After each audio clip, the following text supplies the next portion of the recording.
যথাযথ ধর্মীয় ভাব গাম্ভীর্য, ত্যাগের মহিমা ও আত্মত্যাগের মধ্য দিয়ে পশু কোরবানির মধ্য দিয়ে পবিত্র কোরবানির ঈদুল আজহা উদযাপিত হচ্ছে মধ্যপ্রাচ্যের দেশ সংযুক্ত আরব আমিরাতে। এই মুহূর্তে রয়েছি দুবাই আল কোসাইস 2 এরিয়ায়।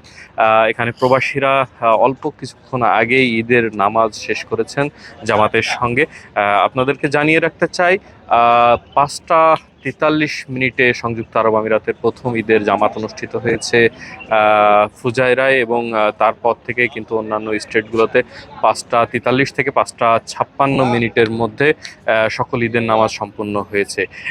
এবারও ঈদের নামাজে কোনো বিধিনিষেধ না থাকায় সকল ঈদগাহ, খোলা ময়দান এবং মসজিদে কিন্তু ঈদের নামাজ অনুষ্ঠিত হয়েছে এবং প্রবাসীরা স্বতঃস্ফূর্তভাবে ঈদ জামাতে অংশ নিয়েছেন। আমরা যেমনটি দেখেছি যে পশু হাটগুলোতে কিন্তু ব্যাপক ভিড় ছিল এবং প্রবাসী বাংলাদেশিদের মধ্যে কোরবানির ঈদ নিয়ে উৎসাহ উদ্দীপনা বিরাজ করছিল। এই মুহূর্তে আমরা একেবারে সাধারণ প্রবাসীদের সঙ্গে কথা বলতে চাই, যারা কোরবানির নামাজে বা এই ঈদের জামাতে অংশ নিয়েছেন এবং আজকে সারা দিনটি তারা কিভাবে কাটাবেন, পরিবার পরিজন ছেড়ে দূর প্রবাসে তাদের সময়টা কেমন কাটবে সে বিষয়ে আমরা জানবো সরাসরি।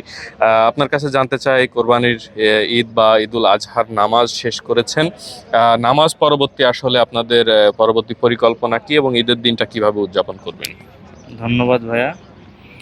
অ্যাকচুয়ালি আমাদের অনেক রকমের পরিকল্পনা আছে। বেসিক্যালি আমরা এখন যাব, সব কিছু প্রিপারেশন হয়ে গেছে, জাস্ট খাবো, খাওয়া দাওয়া করে একটু রিল্যাক্স করব, এরপরে ফ্যামিলি টাইমিং যেটা সবাইকে কল করব, দেন আবার ঘুমিয়ে পড়বো। এরপরে বিকাল 4টা 5টা নাগাদ উঠে সবাই, আমাদের ট্যুরিস্ট কিছু প্ল্যান আছে, আমরা বিভিন্ন জায়গাতে ঘোরাফেরা করবো আজকে। এভাবে প্রতিনিয়ত হয়, এভাবে সেলিব্রেট করার চেষ্টা করি, ইভেন এভাবেই করবো। ধন্যবাদ আপনাকেও। আসলে প্রবাসে কোরবানি করার সুযোগ অনেকের সেভাবে না থাকলেও আসলে পরিবারের যে কোরবানির উদযাপন বা ঈদের উদযাপন সেটি ঠিক এদেশে ঈদ উদযাপনের দ্বিতীয় দিন হয়ে থাকে, অর্থাৎ প্রবাসীদের ঈদ বরাবরই 2 দিন হয়ে থাকে, যেমনটি আমি বলে থাকি। এখানে আমার সঙ্গে নতুন 2-1জন প্রবাসী রয়েছেন, তাদের সঙ্গে কথা বলবো। আমি জেনেছি তারা এবারই প্রথম এদেশে আপনি ঈদ করছেন। কেমন লাগছে দেশের ঈদ এবং প্রবাসে প্রথম ঈদ? আসসালামু আলাইকুম। আসলে প্রবাসে ঈদ করাটা যে এতটা ডিফিকাল্ট আমার জন্য হবে সেটা আমি কখনো কল্পনা করতে পারিনি। এবারে আমার ফার্স্ট টাইম প্রবাসে আসার পর ঈদ করা, আত্মীয় স্বজন ছাড়াই। তো তারপরেও রুমের সবার সাথে একসাথে ঈদ করতে পেরে খুব ভালো লাগা কাজ করছে, কারণ তাদের সাথে আন্তরিকতাটা আমার বৃদ্ধি পেয়েছে অনেক আগের থেকে। তারপরেও খুবই ভালো লাগতেছে ঈদ করে।